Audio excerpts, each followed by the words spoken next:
Genesis chapter 21. Now the Lord was gracious to Sarah, as he had said, and the Lord did for Sarah what he had promised. Sarah became pregnant and bore a son to Abraham in his old age. At that very time God had promised him. Abraham gave the name Isaac to the son Sarah bore him. When his son Isaac was 8 days old, Abraham circumcised him, as God commanded him. Abraham was 100 years old when his son Isaac was born to him. Here again we have confirmation. It says, as God commanded him. In everything in our lives, let us do what God commands us. Let us always be obedient. God will work everything out. We may come to a point where we think, oh, to get through this I have to be disobedient. But that is not correct. Always be obedient. God is testing us, checking out our characters. Are we building characters for heaven? Or are we building characters to be burned up? Sarah said, God has brought me laughter, and everyone who hears about this will laugh with me. And she added, who would have said to Abraham that Sarah would nurse children? Yet I have borne him a son in his old age. The child grew and was weaned, and on the day Isaac was weaned, Abraham held a great feast. But Sarah saw that the son whom Hagar the Egyptian had borne to Abraham was mocking. And she said to Abraham, get rid of that slave woman and her son, for that slave woman's son will never share in the inheritance with my son Isaac. Now Ishmael was probably around 16 years old.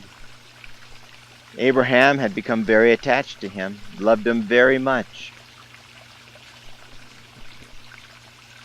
But Ishmael was becoming proud and arrogant, thought he was going to take the inheritance, even though he knew that the son that was to be born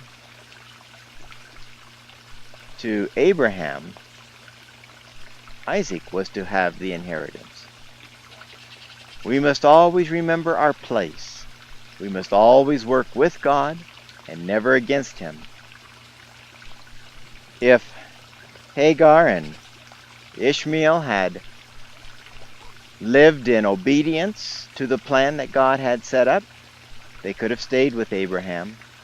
What a difference their lives would have been. The matter distressed Abraham greatly because it concerned his son. But God said to him, do not be so distressed about the boy and your maidservant. Listen to whatever Sarah tells you, because it is through Isaac that your offspring will be reckoned. I will make the son of the maidservant into a nation also, because he is your offspring. Listen to Sarah. See, Sarah, the wife, had the responsibility of raising the children. She wouldn't be able to do it with Hagar and Ishmael fighting and arguing with her and causing problems.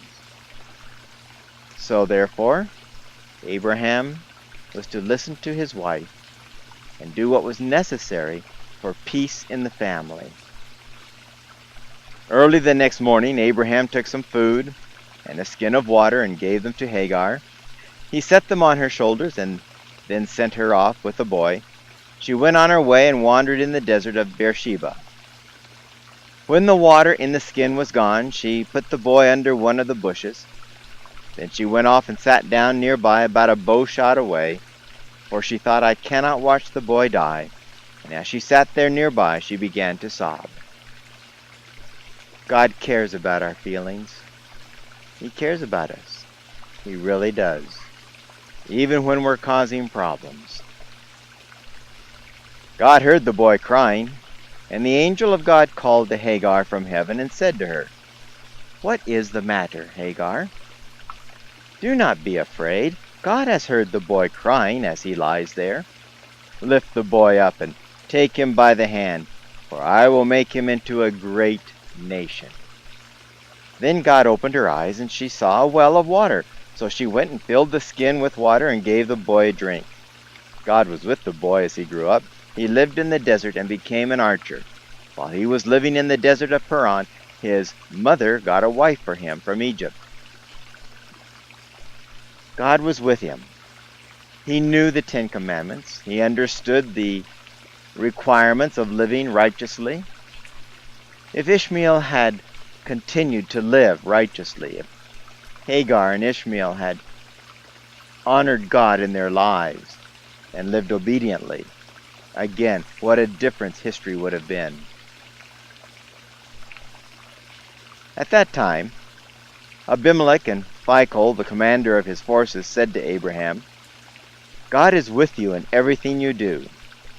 Now swear to me here before God that you will not deal falsely with me, or my children, or my descendants.